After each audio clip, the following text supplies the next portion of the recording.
မင်းတို့တွေသာဒီလူနဲ့ကြုံမှုခဲ့မယ်ဆိုရင်ဒီလိုအခွင့်အရေးမျိုးလက်လွတ်မခံလိုက်ပါနဲ့ဘာလို့လဲဆိုတော့သူကမင်းကိုတညရဲနဲ့ချမ်းသာအောင်လုပ်ပေးနိုင်လို့ပါစူမာနာယာ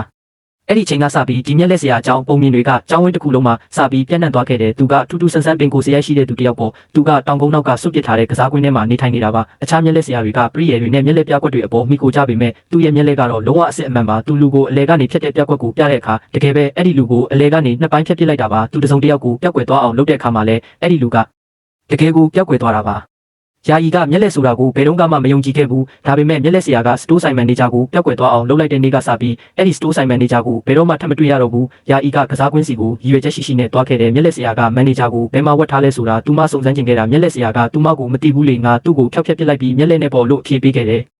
ယာအီကနည်းနည်းတော့ကြောက်သွားတယ်ဒါပေမဲ့သူမကဒီမျက်လက်ဆရာဟာလုံးဝအတိတ်ပဲမရှိတာတွေပြောနေတယ်လို့ပဲတွေးခဲ့တယ်မျက်လက်ဆိုတာကလေးတွေကိုလှည့်စားတဲ့ပြကွက်တစ်ခုမျှတာပဲဒီလိုမျိုးပြောတာကသူမရဲ့အမျှော်မြင်ကိုစော်ကားလိုက်တာပဲလို့ထင်ရှားနေပါတယ်ဒါပေမဲ့မျက်လက်ဆရာကသူမကိုအရင်ကကူညီပေးမှုခဲ့တာကြောင့်သူမမထွက်ခွာခင်မှာပဲစေတနာနဲ့အကြံဉာဏ်တစ်ခုပေးခဲ့ပါတယ်သူအလောက်ကိုင်းအစစ်အမှန်တစ်ခုရစေချင်ပြီးဒီလိုတန်ဖိုးနဲ့မျက်လက်တွေနဲ့အချိန်မဖြုံးဖို့သူမမျှော်လင့်ခဲ့တယ်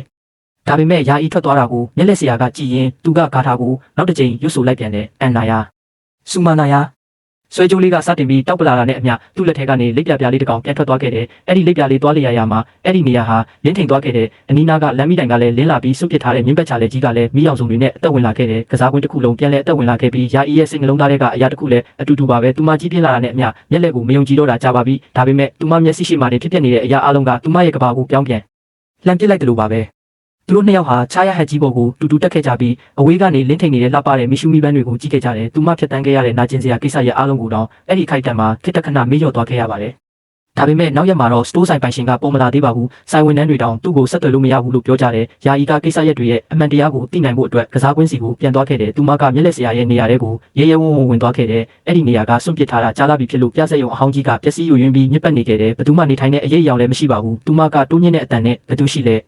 ဘသူလဲဟင်လို့လှမ်းခေါ်လိုက်တဲ့ထူးဆန်းတဲ့ပဲ့တင်တန်ကသူမကိုကြက်တီးထစေခဲ့ပေမဲ့သူမကအတန်လာရဘက်ကိုပဲဆက်လျှောက်သွားခဲ့တယ်။အတွင်းထဲကနေရာကအံ့ဩစရာကောင်းလောက်အောင်ကျယ်ဝန်းလာပါတယ်။ထောက်တနေရာမှာတော့တန်လောင်ရင်တစ်ခုရှိနေပြီးအထဲမှာကြက်တူရွေးတစ်ကောင်ပိတ်မိနေခဲ့တယ်။သူမကစူးစမ်းစိတ်နဲ့အနာကိုရှောက်သွားပြီးစကားစပြောခဲ့တယ်။ကြက်တူရွေးပြောလိုက်တဲ့စကားကသူမကိုလုံးဝအံ့အားသင့်သွားစေခဲ့တယ်။သူမကတကယ်ပဲနှင်ကိုလို့ပြောလိုက်တော့ကြက်တူရွေးကဘာဖြစ်လဲရုပ်ဆိုးမရဲ့လို့ပြန်ပြောခဲ့တဲ့ကြက်တူရွေးကသူမကိုနှိမ်ချပြောတာကိုနားထောင်ပြီးယာယီကတိတိတတ်တာစိတ်တူသွားခဲ့တယ်။ဒါပေမဲ့သူမထွက်သွားဖို့လှည့်လိုက်မှာပဲသူပျောက်သွားပြီးအဲ့ဒီကောင်စုပ်ကြီးဆိုတဲ့တုံးလုံးဆရာစကားကိုကြားလိုက်ရတယ်။ယာယီကတကယ်လားလို့ရေယုံပြီးတော့ကြက်တူရွေးကသူပျောက်သွားပြီးအဲ့ဒီကောင်စုပ်ကြီးဆိုင်ရှင်ကြီးပျောက်သွားပြီးအဲ့ဒီကောင်စုပ်ကြီးလို့ထပ်ပြောခဲ့တယ်။တရိတ်ဆန်တွေကမလိမ်ညာဘူးလို့ယာယီယုံကြည်ထားတာကြောင့်တခုခုတော့လုံးဝမာရွေးနေပြီဆိုတဲ့မကောင်းတဲ့အာယုံတစ်ခုရခဲ့ပြီးသူမထွက်ပြေးုံကလွဲလို့အခြားရွေးချယ်စရာမရှိတော့ပါဘူး။အဲ့ဒီအချိန်မှာပဲဗီဒီယိုအတူလေးတွေရိုက်ရတာဝါသနာပါတဲ့အကြောင်းကလူမိုက်မကလည်းကွန်တင်ကန်ထမ်းတခြားဖို့အတွက်ရောက်လာခဲ့တယ်။သူမကယာယီတယောက်ပြပြတလဲနဲ့ပြဆက်ရုံတွေကနေပြေးထွက်လာတာကိုလှမ်းမြင်လိုက်ပြီးအဲ့ဒီနေရာကိုသူမကိုယ်တိုင်အသုံးချဖို့အတွက်ချက်ချင်းပဲမျက်စိကျသွားခဲ့ပါတော့တယ်။